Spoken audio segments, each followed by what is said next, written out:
The morning I realized I had become invisible was a Tuesday in March, 18 months after my husband died. My name is Emma Sullivan. I'm 64 years old, and for 42 years I was somebody's wife, somebody's partner, somebody's reason to come home. Then William my Bill had a heart attack in our kitchen while making his famous Sunday pancakes, and just like that, I became nobody. That's not self-pity talking. That's just the truth of widowhood that nobody warns you about. You don't just lose your husband. You lose the person who noticed when you got a haircut. The person who knew you took your coffee with 2 sugars and a splash of cream. The person who made you feel seen. Day 547. That's how long Bill had been gone when this story really began. Yes, I still counted. I couldn't help it. Every morning I woke up in that tiny 1-bedroom apartment on the outskirts of Minneapolis, and the first thing my mind did was calculate the distance between now and the last time I heard his voice. The apartment was nothing like the house we'd shared for 30 years. That house had a garden where Bill grew tomatoes and a porch swing where we'd watch thunderstorms roll in across the prairie. This apartment was so small I could stand in the living room and touch the kitchen counter with one hand and the bedroom door with the other. But it was mine, paid for with what was left after the medical bills ate through our savings, after the funeral costs, after the life insurance that barely covered the debt. My daughter Jenny lived in Portland and called once a month when she remembered. My son Michael had his own family in Houston, his own problems, his own life. I didn't blame them. Children grow up and grow away. That's the natural order of things. So I did what any desperate widow with a bad hip and outdated job skills would do. I got a job. The Good Shepherd Senior Center needed a part-time receptionist. $12 an hour, 25 hours a week. It wasn't much, but it was enough to keep the lights on and give me a reason to get dressed in the morning. And honestly, after 18 months of silence, I would have worked for free just to hear another human voice. Every morning, I took the number 17 bus from my apartment to the senior center. The route went through downtown Minneapolis, and I always got off 2 stops early so I could walk the rest of the way. Doctor's orders good for the hip, he said. But really, I needed the fresh air. I needed to feel like I was still part of the world, even if the world had mostly forgotten about me. That's how I first saw him. He sat on the same bench outside the public library every single morning. An older black man with white hair and kind eyes wearing a faded green jacket that had seen better decades. In front of him was a small paper cup. He never called out to passers-by. He never asked for money. He just sat there quiet and dignified, watching the world go by. Something about him reminded me of my father, maybe the way he held his back straight, despite his circumstances, or the gentle way he nodded at people who walked past, even the ones who pretended not to see him. The first time I stopped, I almost didn't. I was running late, and I had exactly $6 in my wallet, 4 for lunch and 2 for emergencies. But something made my feet slow down, and before I knew it, I was standing in front of his bench. He was reading a book. That's what caught my attention. Not just any book, A People's History of the United States by Howard Zinn. I'd been a school teacher before I retired early to take care of Bill. Seeing a homeless man reading a book about the hidden stories of ordinary Americans, it stopped me cold. "That's a good book," I said, dropping a $5 bill into his cup. "My lunch money. I'd figure something out." He looked up at me, and I saw his eyes clearly for the first time. Warm brown, intelligent, with a sadness that ran deep but didn't define him. "Thank you, ma'am," he said. His voice was gentle, educated. "Do you know what Zinn says about ordinary people? He says the real history isn't written by kings and presidents. It's written by the nameless ones, the people the textbooks never mention." I stood there surprised by the depth of his response. Were you a teacher?" He smiled, but it was a sad smile. 35 years. High school history. A pause. But that was another life. I wanted to ask more, so much more, but I glanced at my watch and realized I was already late. "I have to go," I said. "But it was nice talking to you." "God bless you, ma'am," he called after me. "You have a kind heart." I walked away with tears in my eyes, and I couldn't explain why. After that, it became our routine. Every morning I stopped by his bench. Sometimes I had $5, sometimes just the change from my pocket. We started talking, really talking. I learned his name was Robert Davis, 74 years old. He'd taught history at Jefferson High School for 35 years before retiring. His wife Eleanor had passed away 6 years ago. Cancer. He said her name with such tenderness that I recognized the grief immediately. It was the same way I said Bill's name. Over the weeks and months, Robert told me his story in pieces. After Eleanor died, a financial advisor convinced him to invest his entire pension in what was supposed to be a safe retirement fund. The fund collapsed. Every penny gone. Then his apartment building was sold and converted into luxury condos. He couldn't afford the new rent anywhere in the city. The shelter has beds when there's room, he told me one October morning, his breath visible in the cold air. When there isn't, I find somewhere dry to wait until morning. That's not right, I said, and I meant it with every fiber of my being. A man who spent his life teaching children shouldn't be sleeping on the streets. Robert just smiled. The Lord provides, Mrs. Emma. He sent you to me, didn't he? I didn't feel like much of a provision. A few dollars here and there. Some coffee on cold mornings. Conversation to break up his lonely days. But Robert always seemed grateful. He always asked about my life, about my job at the senior center, about my children, about how I was coping with my own loss. Somewhere along the way, he became my friend. Maybe my only real friend in this new life of mine. One rainy morning in late spring, I found Robert hunched over something on the bench, his jacket spread out like a tent. When I got closer, I saw he was sheltering a baby bird that had fallen from a nest, a tiny trembling thing with barely any feathers. He was soaking wet. The bird was dry. "Robert, you're going to catch pneumonia," I said. He looked up at me with those kind eyes. "This little one needed help more than I needed to stay dry. She'll be strong enough to find her way home by afternoon." That's when I truly knew what kind of man Robert Davis was. The world had taken everything from him, and he still had enough left to give to a helpless creature.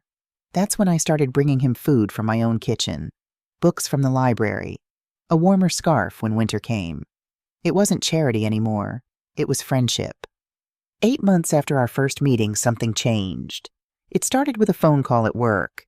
I was at my desk at Good Shepherd filing paperwork and answering phones like I did every day.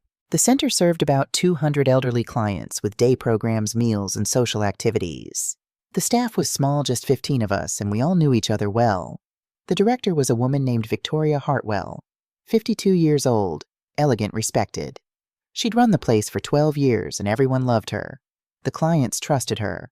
The staff admired her. I'd never had a reason to think twice about her. The new bookkeeper was a young woman named Jessica Reynolds, 28, with bright red hair and an easy smile. She'd been hired about 3 months ago, and everyone liked her efficient, friendly, always willing to help. I had no reason to suspect either of them. None at all. That afternoon, while Victoria and Jessica were both out, I answered a call from a longtime donor named Dorothy Mitchell. "I'm so confused," Dorothy said. "I received my tax receipt, but the amount doesn't match what I donated. I gave $500, but the receipt says $200. Is there some kind of mistake?" I wrote down all the details in my work journal, a small notebook where I tracked every call and request. Old habit from my teaching days. "I'll look into it, Mrs. Mitchell. I'm sure it's just a clerical error." When Victoria returned, I mentioned the call. She cut me off before I could finish. "That's an accounting matter. Don't worry about it, Jessica will handle it." Her smile was quick, too quick, and something flickered in her eyes that I couldn't quite name. I let it go. What else could I do? I was just the receptionist. 3 weeks later, Harold Barnes asked to speak with me.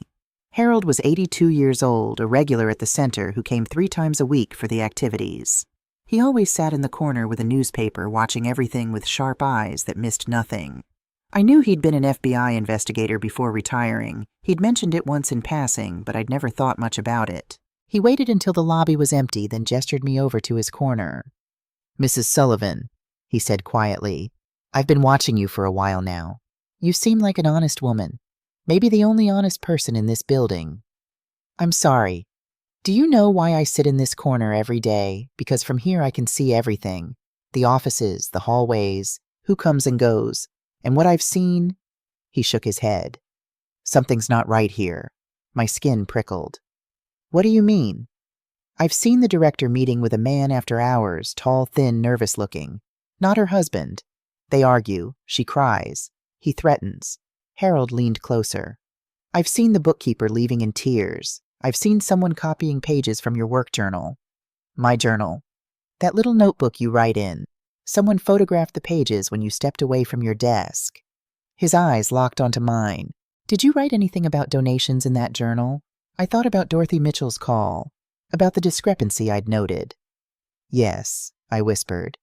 I did. Harold nodded slowly. Then you need to be careful, Mrs. Sullivan, because whoever is running this show doesn't want anyone asking questions. He paused. And they've noticed that you've been asking. I walked home that night with my heart pounding. I told myself Harold was just a paranoid old man, a former FBI agent seeing conspiracies where there were none. But when I got to my apartment, my bedroom window was open. The window I knew I had closed that morning. I didn't sleep that night. I lay in bed staring at the ceiling, trying to convince myself it was nothing. A draft, a faulty latch, my own forgetfulness. But somewhere deep in my bones, I knew the truth. Something was very, very wrong. And somehow, without meaning to, I had become part of it. The next morning, I got off the bus at my usual stop just like every other day. The March air was crisp, carrying the last bite of winter, and I pulled my coat tighter as I walked toward the library. Robert was there. But something was different. He wasn't sitting. He was standing, his eyes scanning the street with an urgency I'd never seen before. The moment he spotted me, he rushed forward with a speed that surprised me for a man his age. Emma. He grabbed my arm, his grip firm but gentle. I need you to listen to me very carefully. Robert, what's wrong? Are you hurt? No, it's not about me. He pulled me behind the library wall, away from the stream of morning commuters. It's about you. Something's happening. Something dangerous. My heart began to pound. What are you talking about? Robert looked around, making sure no one was close enough to hear. His voice dropped to barely a whisper. 2 weeks ago, I noticed a man walking past my bench, twice in 30 minutes. He kept looking at me, not the way most people do, like I'm invisible or something to avoid. He was studying me, like he was trying to figure out if I was a threat. Maybe he was just... I've lived on these streets for 4 years, Emma. You learn to recognize danger. You learn to watch the people who watch you. Robert's eyes were intense. So I started paying attention to him. He told me how he'd followed the man at a distance over several days, how he'd seen him meet with a young woman with red hair, Jessica Reynolds, our bookkeeper, at a coffee shop 3 blocks away, how the conversation had been heated, how Jessica had cried, how the man had grabbed her wrist hard enough to leave marks. I followed him after that, Robert said. Not because I'm some kind of detective, but because on the streets you learn that dangerous people don't just go away. You need to know where they are. He reached into his jacket pocket and pulled out a battered flip phone, the kind they sold at dollar stores for $20. I bought this at a thrift shop. Took me 2 weeks to save enough. And I've been taking pictures, writing down what I see. He pressed a small notebook into my hands. Last night I heard them talking. The man and another person, a woman. They were on a bench near the park, probably thought no one was around. But I was there. In the shadows. Invisible like always. My hands were trembling. What did they say?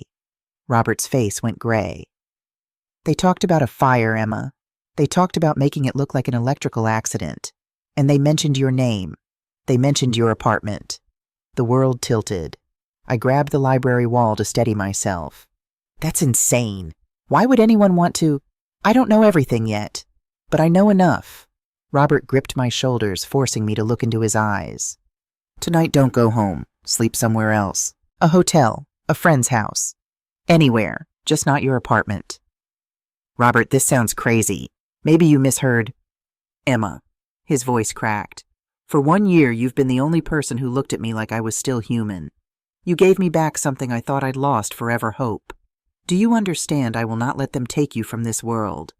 Not when I can stop it. His eyes were pleading, desperate, and beneath the urgency I saw something I recognized. Fear. Real fear. The same fear I'd seen in Bill's eyes the morning he collapsed. Promise me, Robert said. Promise me you won't go home tonight. I looked at this man, this homeless man I'd been giving pocket change to for a year, and I saw the truth in his face. Whatever he believed it completely, and he was terrified for me.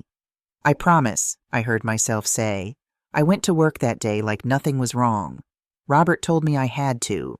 Act normal, he said. Don't ask questions. Don't look at any records. Just do your job and leave. I'll explain everything tomorrow. So I sat at my reception desk, greeting clients and answering phones like I did every day. But everything felt different now. The fluorescent lights seemed harsher. The hallways seemed longer. And every time someone walked past my desk, my heart jumped into my throat.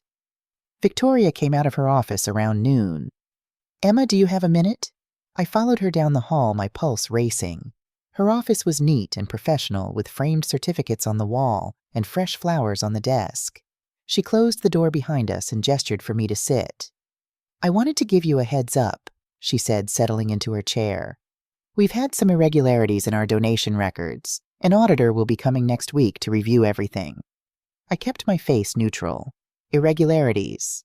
Nothing major, I'm sure. Probably just clerical errors. Victoria smiled, but it didn't reach her eyes.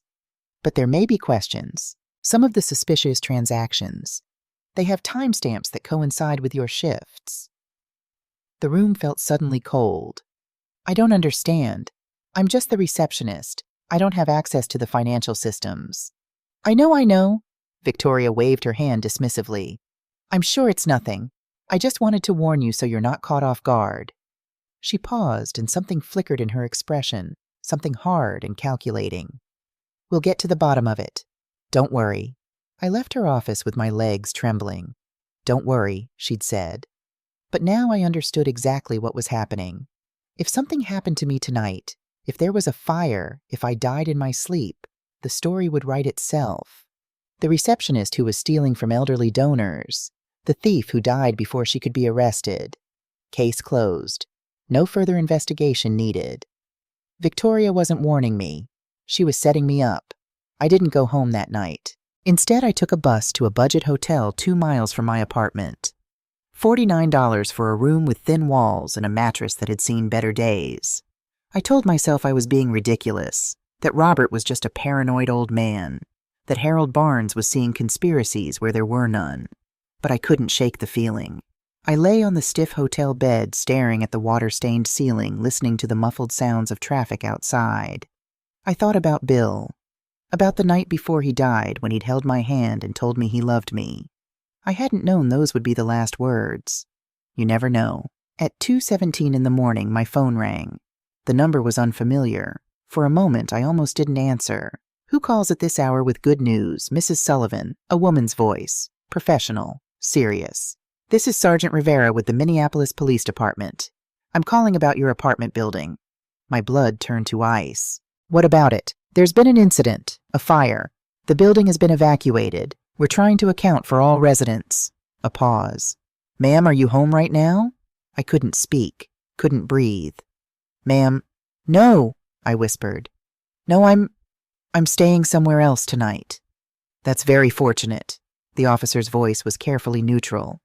"The fire started on your floor. Your unit sustained significant damage. The fire investigator says it originated in the bedroom. If anyone had been sleeping there..." She let the sentence hang.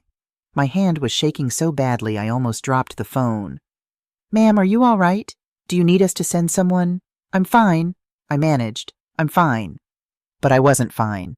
I was sitting in a cheap hotel room, realizing that if I had gone home, if I had climbed into my bed like any other night, I would be dead right now.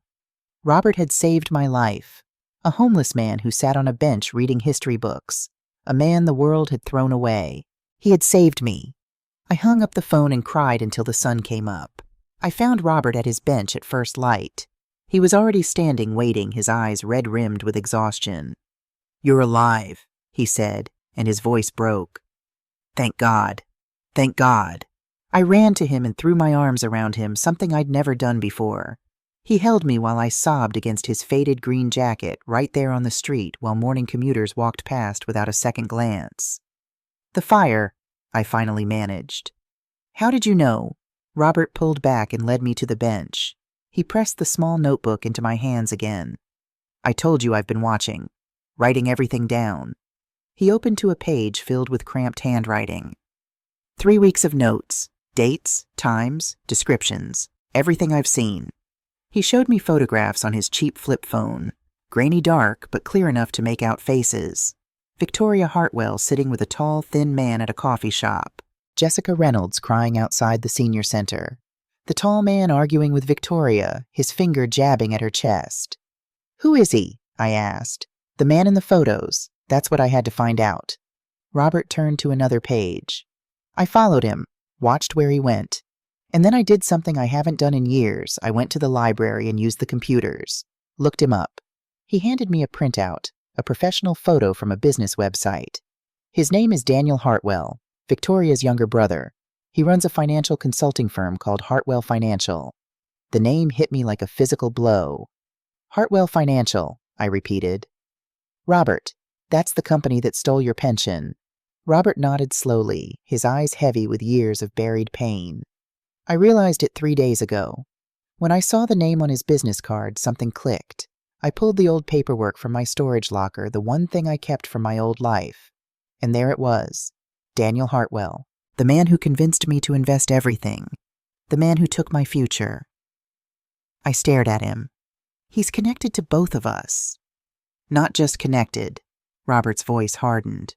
He's the one pulling the strings. Victoria isn't running this operation, he is. She's terrified of him. I've seen them together. He threatens her, controls her. Whatever he has on her, it's enough to make her do terrible things. But why?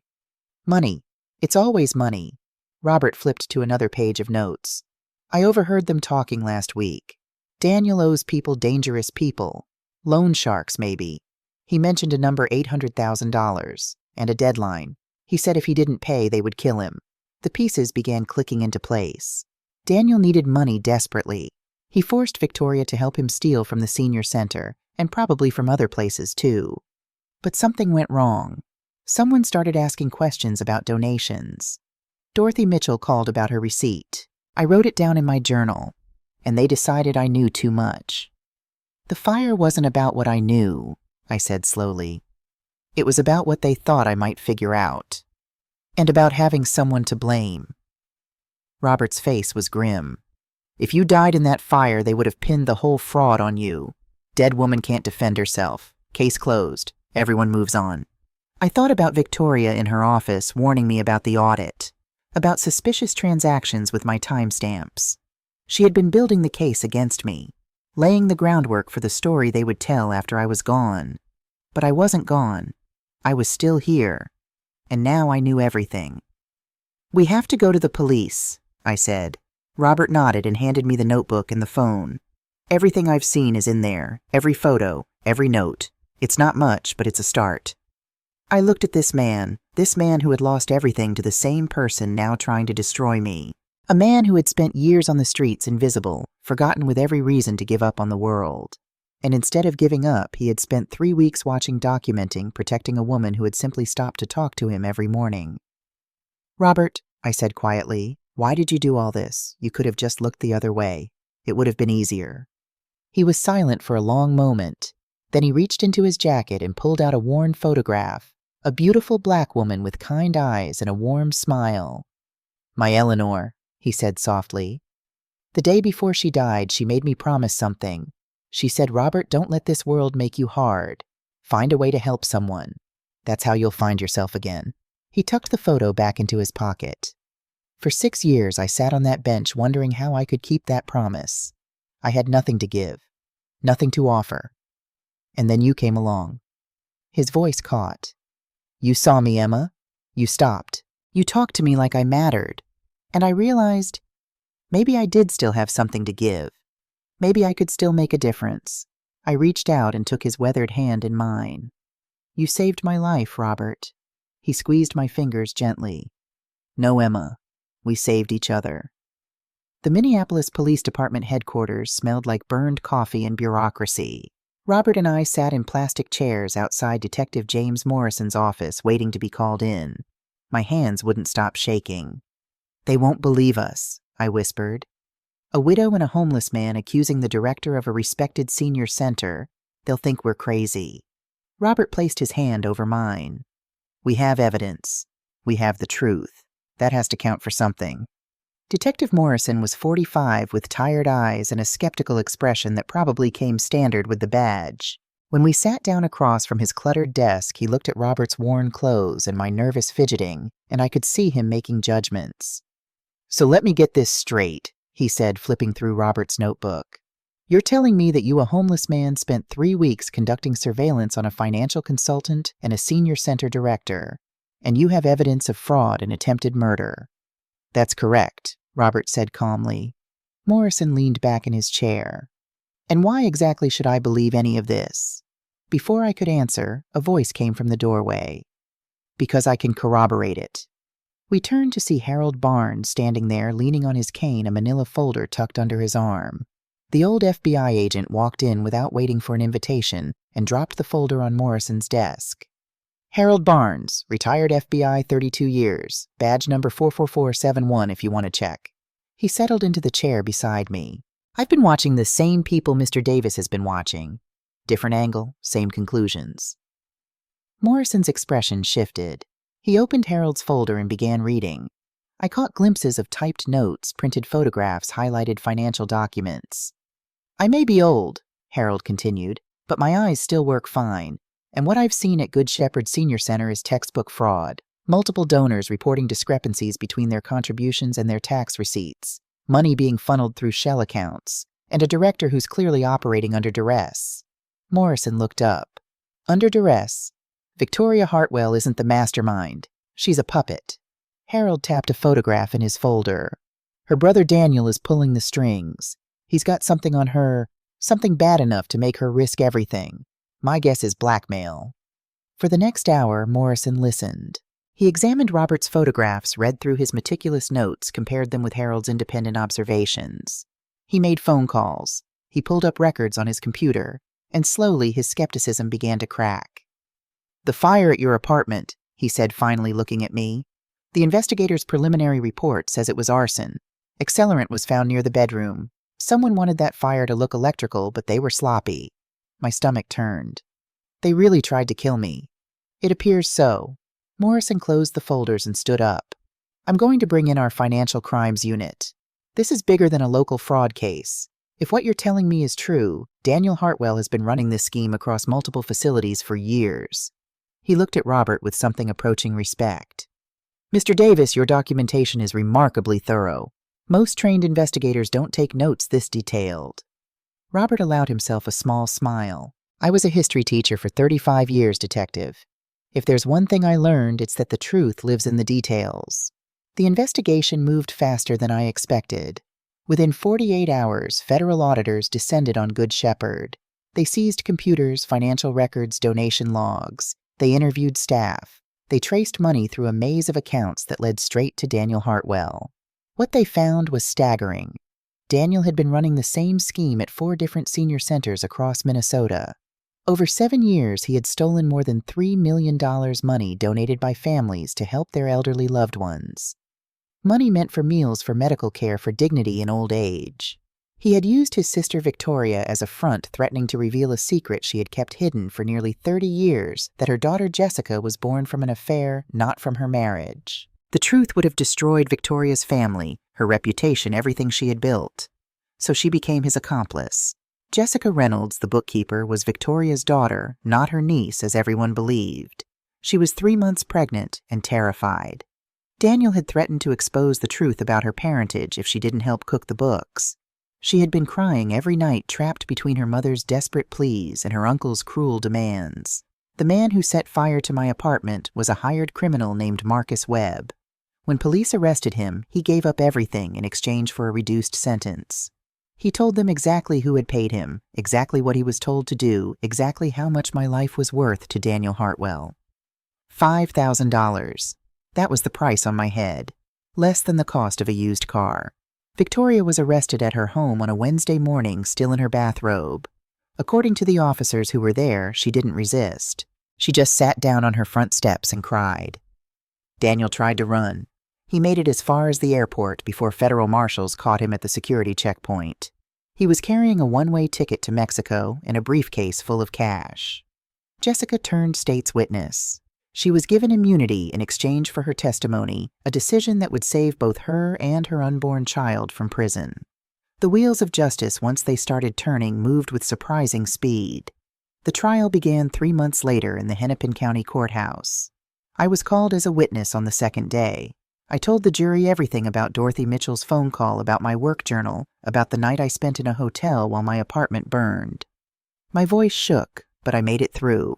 But the moment everyone would remember, the moment that made the evening news and went viral on social media, came when they called Robert Davis to the stand. He walked to the witness box with his back straight, wearing a borrowed suit and a tie that was slightly out of fashion. He looked like what he was, a teacher, a man who had spent his life shaping young minds, a man the world had discarded but could not diminish. "Mr. Davis," the prosecutor began, "can you describe your circumstances before you became homeless?" Robert folded his hands in his lap. "I taught history at Jefferson High School for 35 years. I had over 3,000 students in that time. I tried to teach them about justice, about how ordinary people can change the course of history if they have the courage to stand up for what's right." "And what happened to change your circumstances?" "My wife Eleanor was diagnosed with cancer 6 years ago. A few months before that, I was approached by a financial advisor who convinced me to invest my entire pension in what he called a guaranteed retirement fund." Robert paused. "That advisor was Daniel Hartwell." A murmur rippled through the courtroom. Robert's eyes found Daniel at the defense table. The two men stared at each other across 30 feet of polished wood and 6 years of stolen life. "The fund collapsed," Robert continued. "Every penny I had saved over 35 years of teaching gone. When my wife got sick, we couldn't afford the treatments that might have saved her. We couldn't afford the specialists. We could barely afford the hospice care that let her die with some small measure of dignity." His voice cracked, but he pressed on. "Eleanor passed away in a small apartment holding my hand because a man in that chair decided that his gambling debts were more important than our future. I lost my wife. I lost my home. I lost everything. For 4 years I slept on benches and in shelters, wondering what I had done to deserve such a fate." The jury was silent. Several members were wiping their eyes. "But then something happened," Robert said. "One morning a woman stopped at my bench. She gave me $5 and asked about the book I was reading. She didn't look through me like I wasn't there. She saw me. She talked to me. She treated me like a human being." He looked at me sitting in the gallery, and I felt tears streaming down my face. "For 1 year, Emma Sullivan gave me back something I thought I had lost forever, my sense of purpose, my belief that I still mattered. And when I discovered that the same man who destroyed my life was trying to destroy hers, I knew what I had to do." Robert turned back to the jury. "I spent 35 years teaching students about the heroes in history books, the ones who stood up against injustice, even when the odds were against them. I never thought I would have the chance to become one of those people.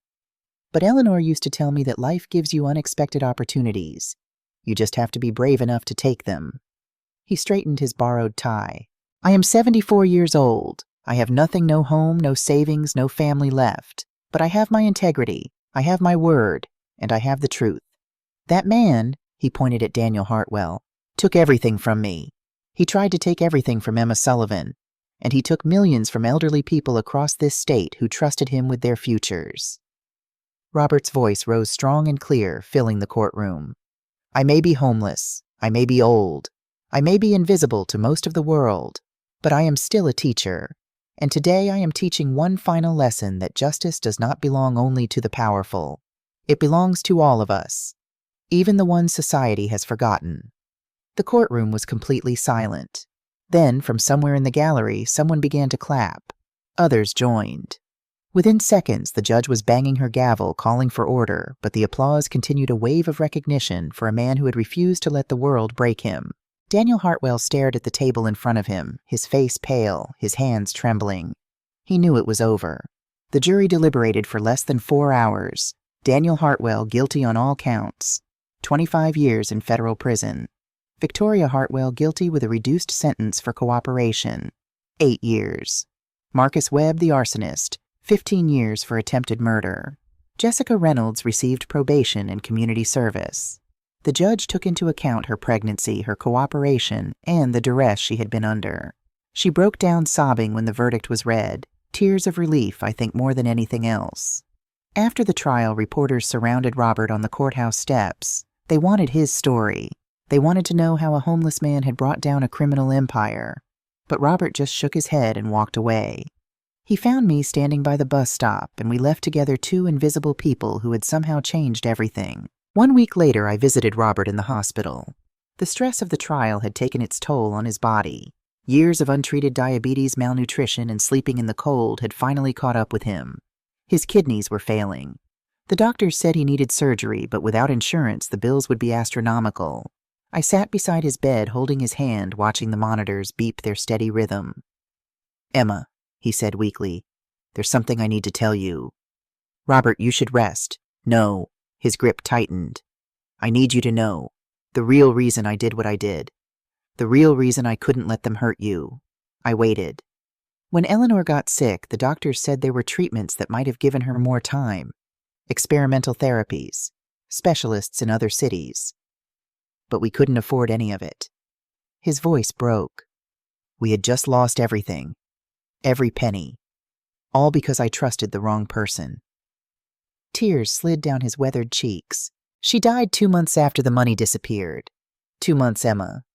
If we'd had our savings, maybe she would have had a chance. Maybe she would have fought a little longer. Maybe I would have had 1 more year with her. 1 more month. 1 more day." I squeezed his hand, my own tears falling freely. The last thing Eleanor said to me, the very last thing, was, "Robert, don't let this destroy you. Find someone to help. That's how you'll find your way back to yourself." He looked at me with those warm brown eyes, the same eyes that had first caught my attention on that bench outside the library. For 6 years I sat on that bench trying to understand what she meant. How could I help anyone when I had nothing? How could I find myself when I had lost everything? He took a shaky breath. "Then you came along, and I finally understood." "Understood what?" "That helping you wasn't just about saving your life. It was about saving mine. It was about keeping my promise to Eleanor." He smiled through his tears. "You gave me purpose again, Emma. You gave me a reason to get up in the morning. And when I had the chance to protect you, I wasn't just protecting a friend. I was proving that my life still meant something. That all those years of teaching weren't wasted. That I could still make a difference." I leaned forward and hugged him, this fragile man in a hospital gown, this hero in borrowed clothes. "We saved each other," I whispered. "That's what you told me, and you were right." The story didn't end in that hospital room. The media coverage of the trial sparked something unexpected. Donations poured in for Robert, enough to cover his surgery, his medical bills, and a small apartment of his own. A civil rights lawyer took his case pro bono and began fighting to recover his lost pension from Daniel Hartwell's seized assets. The school district where Robert had taught for 35 years organized a ceremony in his honor. Former students, now doctors, teachers, lawyers, parents, came from across the country to see their old history teacher. They created a scholarship in his name. They told stories about how he had changed their lives. Robert cried through the whole thing. 1 year later, I knocked on the door of a small apartment on the 2nd floor of a quiet building on Oak Street. Robert opened it with a smile, looking healthier than I had ever seen him. Behind him, I could see bookshelves lined with history books, photographs on the walls, a small dining table set for 2. "Emma, come in, come in." On the wall beside his reading chair, I saw 2 photographs. One was Eleanor, the same worn photo he used to carry in his pocket, now properly framed. The other was a picture of me and Robert on the courthouse steps, taken the day Daniel Hartwell was sentenced. At the table, a young boy sat with a textbook open in front of him. "This is Marcus," Robert said. "He lives downstairs. His mother works 2 jobs, so I help him with his homework after school." The boy looked up and grinned. "Mr. Davis is teaching me about the civil rights movement. Did you know that Rosa Parks wasn't the first person to refuse to give up her seat on a bus?" I smiled. "Is that so?" "Her name was Claudette Colvin. She was only 15 years old, but she was brave." Marcus looked at Robert with admiration. "Mr. Davis says history is full of heroes nobody remembers, but that doesn't make them any less important." I looked at Robert, this man who had been invisible to the world, now shaping another generation of young minds. "No," I said softly, "it doesn't."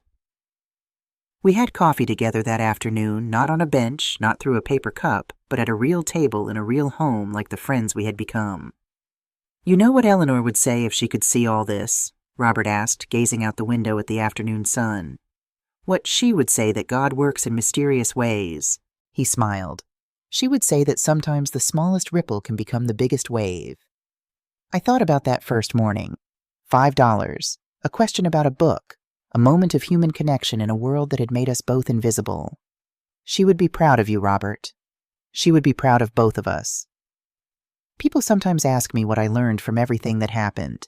They expect me to talk about crime and corruption, about the dangers hiding in ordinary places, about how you never really know who to trust.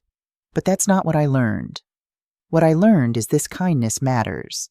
Every single act, no matter how small, every time you stop instead of walking by, every time you look someone in the eye, every time you treat another person with dignity and respect, you never know whose life you might be saving, or whose life might save yours. Robert Davis was a homeless man on a bench. I was a lonely widow with pocket change to spare. Together we brought down a criminal empire, sent 4 people to prison, recovered millions of stolen dollars, and built a friendship that will last for the rest of our lives. All because I stopped one morning and dropped $5 in a paper cup. So here's my advice to you, whoever you are, wherever you are. Be kind. Stop for the person everyone else walks past. Take a moment to see the humanity in people who have been made invisible by their circumstances, because kindness creates ripples, and ripples become waves, and waves can change the world.